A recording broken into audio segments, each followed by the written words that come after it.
Loading pa yung PC. Okay, so ito.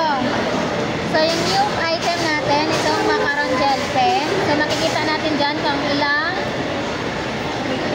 packs, tapos kung magkano yung price. Like for example, yung personalized macaron gel pen, 3,450. Andyan na rin siya.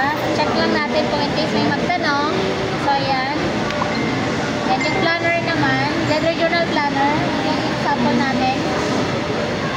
Then, andyan na rin yung retail price. So, magkano yung price sa back orders, saka yung process, andyan na. Then, aluminum water bottle silver. Andyan na rin yung price, saka yung code, at kung ilang colors yung available. Next, same.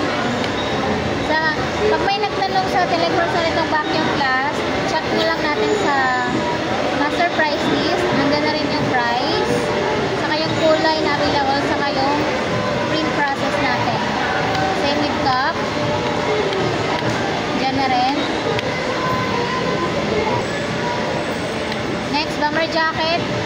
Then ito, nag-price rollback. Yung jacket natin yung sell, di ba, from 850.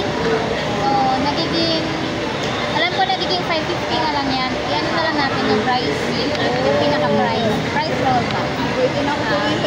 Tapos ito yung available natin na handkeys. Kung ilang kulay. Ito yung process niya. Details sa embroidery lang. Towel. Check na lang natin yung mga bagong items. Yan yung mga new product. Kasi ito naman, ang process na ito, bamboo flask. Siguro, pati ba yan? No print to 50. Pag may print, ayan. Yan yung price. Makikita naman siya, may price naman siya eh. Ba't ang mahal mo? Magtatanong lang naman mo. Ano kasi siya? UV. Hindi. Kung retail naman kasi ganyan eh. Kung retail 600, tapos 450. With So nga, medyo pricey nga siya. pricing lang. Medyo pricey. Ito naman yung process niya. Pwede sa UV. Engrave. Yung engrave, yan yung bago nating ano. Parang Wala siyang ibang kulay ah. Yan lang. naman tayo. Okay, next, warehouse. Okay, sa warehouse. So, yung mag-cater ng replenishment natin, si Felix Warehouse lang. Hindi si Sauyo. Kasi yung Sauyo is yung area.